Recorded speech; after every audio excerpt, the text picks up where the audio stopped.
أهلا بكم في فيديو جديد لتعلم اللغة الإنجليزية من خلال القصص. في هذا الفيديو سنستمع إلى قصة قصيرة وممتعة ستساعدكم على تحسين مهارة الاستماع وزيادة مفرداتكم. القصة هي أفضل وسيلة لتعلم اللغة الإنجليزية في سياقها الطبيعي. كل ما عليكم فعله هو الاسترخاء والاستماع بتركيز ومتابعة الترجمة لفهم الأحداث. طريقة العرض ستكون كالآتي: سنستمع الجملة باللغة الإنجليزية بوضوح، ثم سنعرض الترجمة العربية لنفهم المعنى الصحيح وسياق الكلمات. ركزوا جيدا على النطق وحاولوا تكراره بصوت عالي. ولمساعدتكم أكثر فقد قمنا بتجهيز ملف PDF يحتوي على النص كامل مع الترجمة، بالإضافة إلى جدول لأهم الكلمات وجدول آخر لأهم الجمل الشائعة التي وردت في القصة لتسهيل الحفظ والمراجعة. يمكنك تحميل الملف عن طريق الرابط صندوق الوصف أسفل الفيديو. هل أنتم مستعدون لنبدأ القصة؟ هيا بنا. The honest taxi driver and the rich passenger. Ali is a taxi driver. He lives in a big city. The city is full of lights and noise, but Ali's life is quiet and hard. Ali is a poor man. He works 12 hours every day. He wakes up at 5 a.m. He cleans his taxi. He drinks a cup of tea, then he goes to work. Ali has a family. He has a wife named Sarah and a little daughter named Mina. He loves them very much, but Ali has a problem. He does not have enough money. His car is old. It often breaks down. His house is small. The rent is expensive. One day Ali's wife speaks to him. She is worried. Ali, she says, the rent is due tomorrow. The landlord is angry. If we do not pay, we must leave the house. Ali looks at his wife. He feels a heavy stone in his heart. Don't worry, Sarah, he says. I will work hard today. God will help us. Ali kisses his daughter goodbye. He gets into his yellow taxi. Please, he whispers, let me find many passengers today. It is a rainy day. The rain falls hard on the glass. Traffic is slow. Ali drives for hours, but there are few customers. By evening, he has only a little money. It is not enough for the rent. Ali is tired. He is hungry. He wants to go home, but he cannot. He needs one more job. It is 10 p.m. Ali is driving near a big, expensive hotel. Suddenly, a man waves his hand. The man is wearing a fine gray suit. He looks very rich. He is holding a black leather briefcase. Ali stops the taxi. The man opens the door and sits in the back. He does not smile. He does not say hello. He is talking loudly on his phone. Listen to me, the man shouts into the phone. I don't care about the price. Just buy it. I want the deal finished tonight. The man looks at Ali in the mirror. To the airport, the man says rudely, and drive fast. I am late. Yes, sir, Ali says politely. Ali drives carefully. The rain is very heavy now. The roads are slippery. Can't you go faster? The rich man asks angrily. This car is too slow. It is an old piece of junk. Ali feels sad. He loves his car. It feeds his family. But he says nothing. He stays patient. They arrive at the airport. The rich man is still on the phone. He throws some money at Ali. "Keep the change," the man says. He does not look at Ali. He opens the door and runs into the airport. Ali sighs. What a rude man, he thinks. He has much money, but no manners. Ali turns his head. He looks at the back seat. His eyes go wide. The rich man left his black leather briefcase on the seat. Ali stops the car. He picks up the briefcase. It is heavy. "Sir! Sir!" Ali shouts. He looks at the airport door.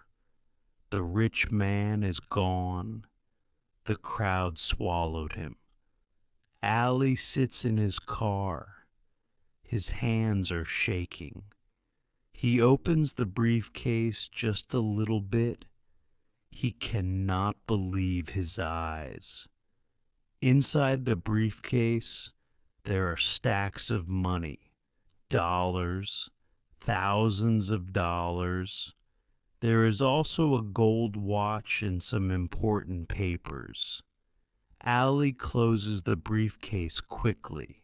His heart is beating fast. Boom, boom, boom. He thinks, this is a fortune. This is more money than I earn in 10 years. He drives home. He enters his small house. His wife Sarah is waiting. Ali, you are pale, she says. What happened? Ali puts the briefcase on the table. He opens it. Sarah gasps. She covers her mouth with her hand. "Oh my goodness," she whispers. "Whose money is this?" "A passenger left it," Ali says. "He was a rich, rude man. He forgot it." Sarah looks at the money. Then she looks at Ali. "Ali," she says softly, "we can pay the rent. We can buy a new car. We can buy nice clothes for Mina. Our problems are over." Ali looks at the money. It is tempting. He imagines a new life. No more debt. No more angry landlord. No more old taxi. For 1 minute, Ali wants to keep it. He is rich, Ali thinks. He will not miss this money. He was rude to me. Maybe this is a gift from God. But then Ali looks at his sleeping daughter. He looks at his hands. They are rough, working hands. "No," Ali says. He closes the briefcase. "No, Sarah. This money is not ours. If we keep it, we are thieves. I want our daughter to be proud of her father. I am a poor man, but I am an honest man." Sarah smiles. She has tears in her eyes.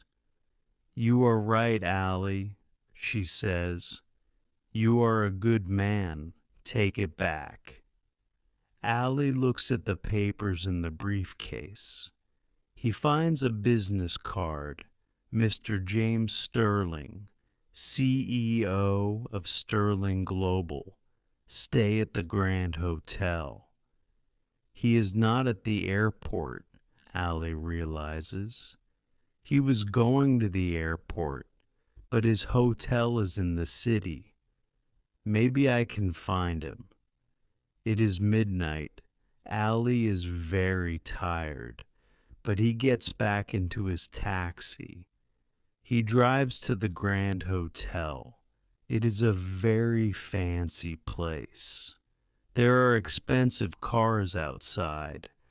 Ali parks his old yellow taxi next to a shiny Ferrari. He walks to the door. He is wearing his old jacket. The doorman stops him. "Hey, you," the doorman says. "You cannot go in there.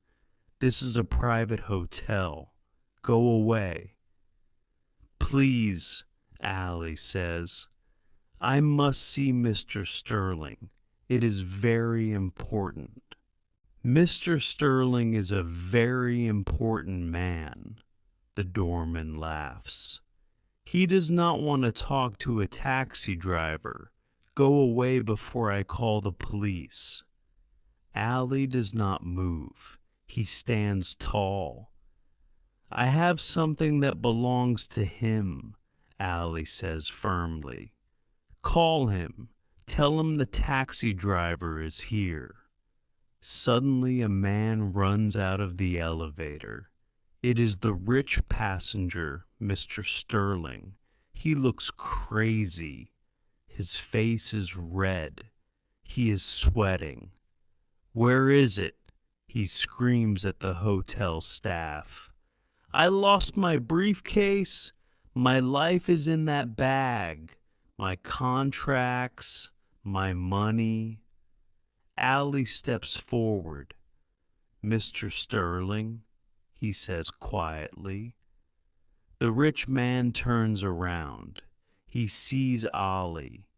He sees the old jacket. He sees the taxi driver. "You," Mr. Sterling shouts. "You stole it. I knew it. You are a thief." He runs to Ali.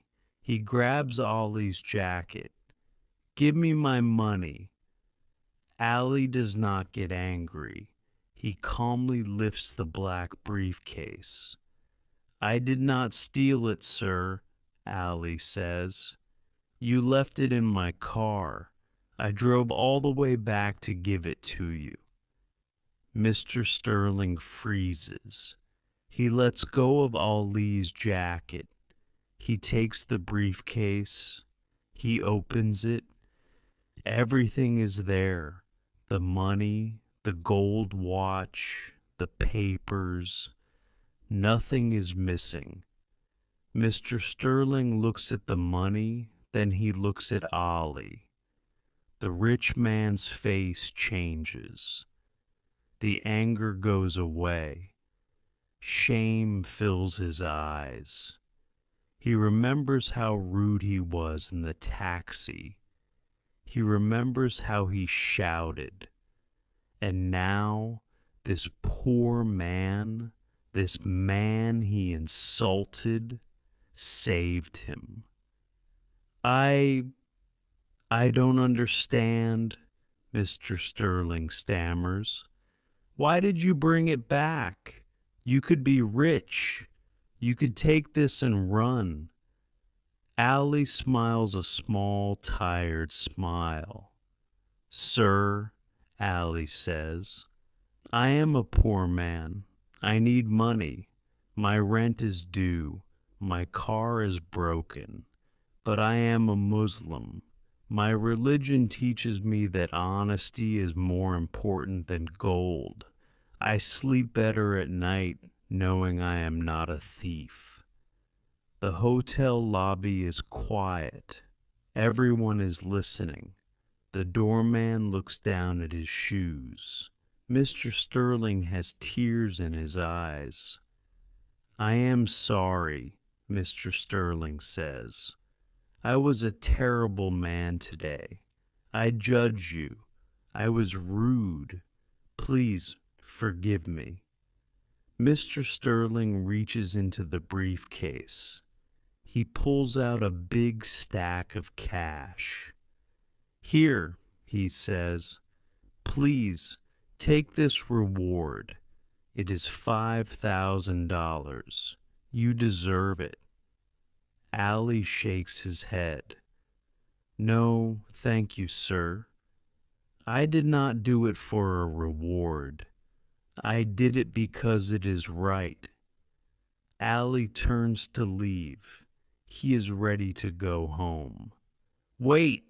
Mr. Sterling shouts. He runs after Ali. "You will not take my money. I understand.